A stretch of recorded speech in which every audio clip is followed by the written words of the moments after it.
galerinha, aqui é Ricardo Salviano, professor do IF Sudeste, Minas Gerais, no campus de Barbacena e também do seu canal de Biologia aqui no YouTube. Então pessoal, essa videoaula de hoje, assim como as próximas, ela tem como objetivo fazer um resumão de cada conteúdo que é abordado na disciplina de Bioquímica. Tá ok? Então a gente vai começar com o tema Introdução à Bioquímica. Vamos tentar entender aí, fazer um resumo do que é abordado nessa disciplina. Se você tiver interesse em aprofundar, eu vou deixar na descrição desse vídeo os links para os vídeos completos desse tema. Ok? Então vamos lá, né? Pessoal, o que a gente estuda na bioquímica? A bioquímica ela tem como objetivo explicar as funções biológicas em termos químicos. Ou seja, a gente vai misturar a química com a biologia. O que acontece dentro de uma célula em termos químicos, ok?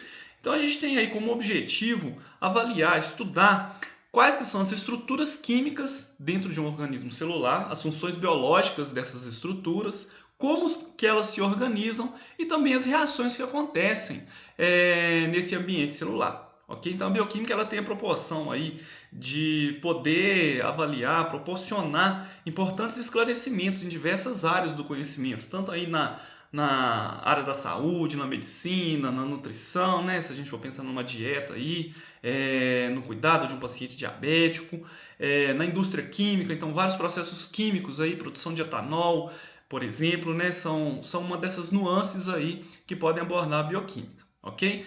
Então vamos lá, né? Como eu havia falado para vocês, a bioquímica ela tem a função de avaliar, de estudar as estruturas químicas dentro de uma célula. E dentro de uma célula a gente pode dividir aí 4 grandes blocos de construção que vão gerar ali, então, possibilitar a construção de uma célula, ok? Quais são esses blocos de construção, também conhecidos como biomoléculas? As proteínas, os ácidos nucleicos, carboidratos e os lipídios, ok? Com exceção dos lipídios, essas moléculas elas são conhecidas também como macromoléculas, que são formados aí por agregados de unidades menores, ok? São polímeros. Tá? Então, no caso aí dos ácidos nucleicos, elas são formadas por unidades monoméricas de nucleotídeo. Um carboidrato é formado, por exemplo, por uma associação de vários resíduos menores, né, de açúcares. As proteínas são formadas por aminoácidos. Os lipídios eles são menores, né, eles não formam polímeros, mas eles podem se agregar e formar compostos supramoleculares aí bem maiores, aí, conhecidos, por exemplo, como as membranas biológicas. Ok? Então aqui que olha rapidinho só para a gente ver as estruturas desses componentes. Olha, os ácidos nucleicos eles são formados por nucleotídeos. Esses nucleotídeos eles são basicamente formados aí por 3 estruturas que são um grupamento fosfato, uma base nitrogenada e uma pentose, ok? Que pode ser uma ribose aí no caso do DNA e uma desoxirribose no caso do DNA, perdão, e a ribose no caso do RNA. Tá? Já os lipídios, eles têm aí como característica principal ser componentes apolares. Aqui eu tenho um exemplo desse componente, né? 2 ácidos graxos aqui, o palmitato e o oleato. Esses ácidos graxos podem aí se esterificar numa molécula de glicerol, formando aí, por exemplo, os triglicerídeos, ok? Aqui do lado direito aqui, olha, eu tenho a representação de uma glicose, de um açúcar, né, que pode ser utilizado aí para a síntese de amido, de glicogênio. A gente vai falar mais disso nas próximas aulas. E aqui por último, né, desses agregados, né, supramoleculares aí, né, para formar as proteínas, eu tenho uns exemplos aqui de alguns aminoácidos. Os aminoácidos eles são estruturas que têm aí na sua composição um grupamento ácido, um grupamento amino, um hidrogênio e um grupo radical. Ok? O que vai mudar entre um aminoácido e outro é esse grupo radical aqui. Tá? E a associação de vários aminoácidos eu tenho a formação das proteínas. Belezinha?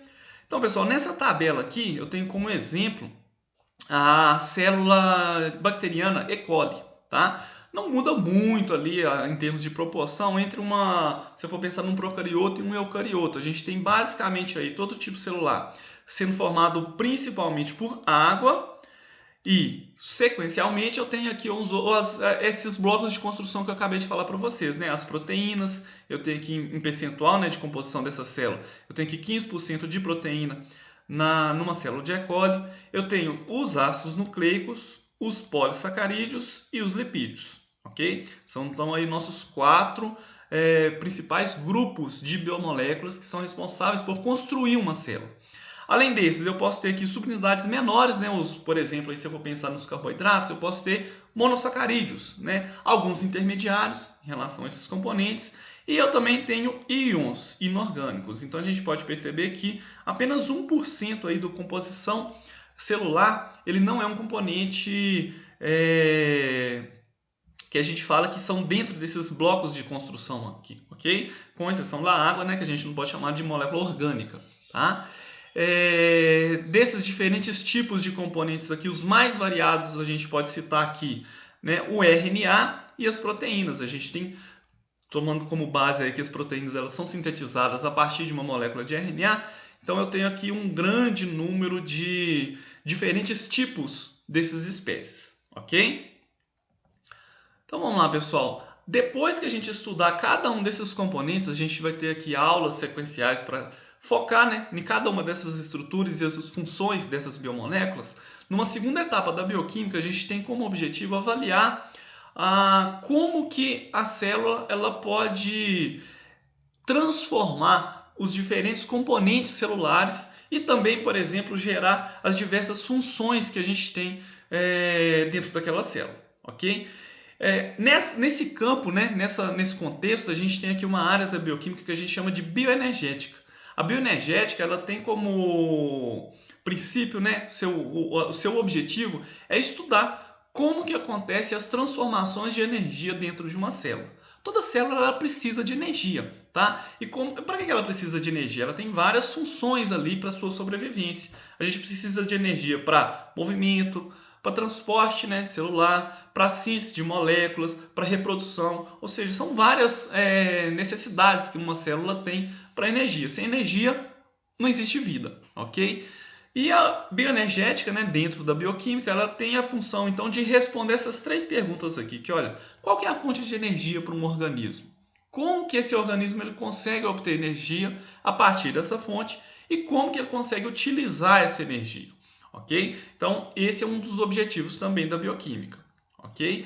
E dentro dessas respostas, a gente vai envolver ali um conjunto de várias reações químicas que vão promover tanto a obtenção dessa energia, a transformação dessa energia numa determinada função no organismo.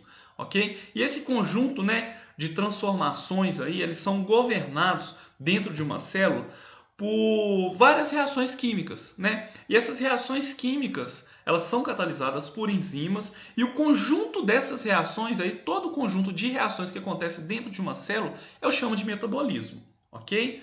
Então aqui que olha, eu tenho para a gente explicar aí mais ou menos o que é uma rota metabólica, o que é um metabolismo, eu tenho aqui uma sequência de várias reações, olha, uma molécula A sendo transformada em uma molécula B, sequencialmente aqui, né, um exemplo hipotético, até uma molécula final. Cada uma dessas etapas aqui, ela é catalisada por uma enzima diferente e o conjunto, então, de todas essas reações que acontecem dentro de um organismo vivo é o que a gente chama de metabolismo, ok? Quais que são as necessidades, então, desse conjunto de reações?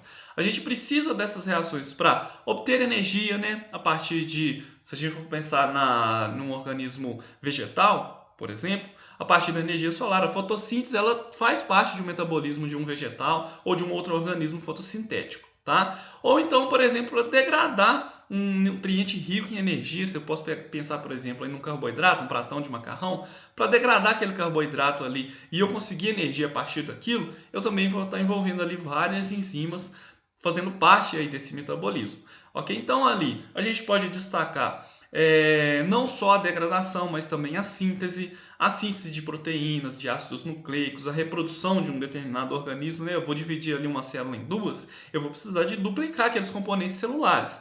Então toda essa parte de síntese, ela também acontecem devido às reações químicas que acontecem nesse organismo. Então tudo isso a gente estuda no metabolismo, ok? E pessoal, dentro desse metabolismo, a gente pode dividir aí didaticamente as reações que acontecem em dois tipos: as reações de degradação e as reações de síntese. As reações de degradação, nesse lado direito aqui, que olha, a gente vai chamar de catabolismo. O que é o catabolismo, pessoal? É simplesmente uma via degradativa, ou seja, eu vou degradar um determinado componente, um componente que ele é estruturalmente mais complexo, E a partir desse componente mais complexo eu vou gerar componentes mais simples. Ok? Então o que seria isso? Dá um exemplo, Ricardo, de catabolismo.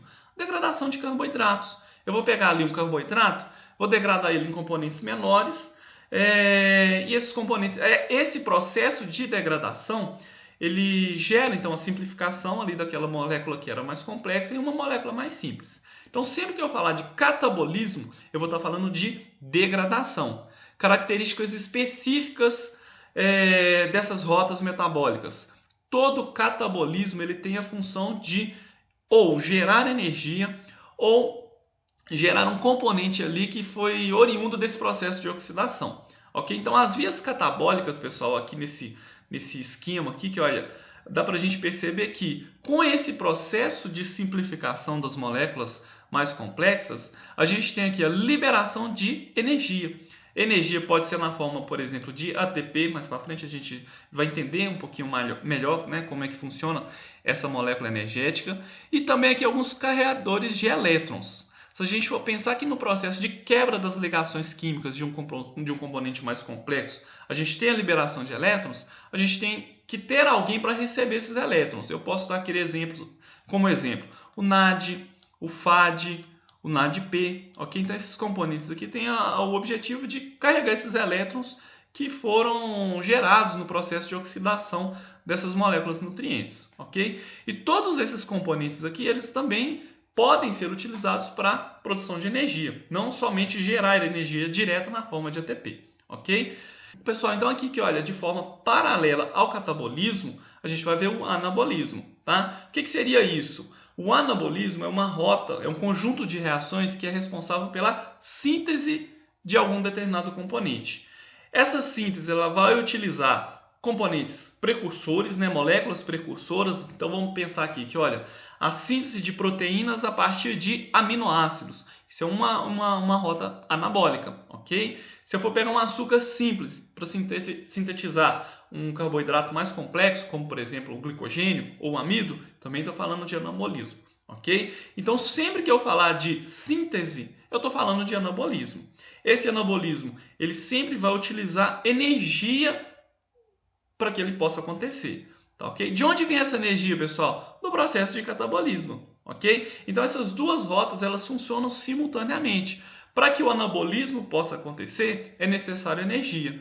O catabolismo, quando ele acontece, ele fornece energia, ok? Então se eu quiser, por exemplo, para que uma célula possa se reproduzir, para que ela possa sintetizar suas proteínas, seus ácidos nucleicos, ela precisa de energia. De onde vem essa energia? Das rotas catabólicas, ok?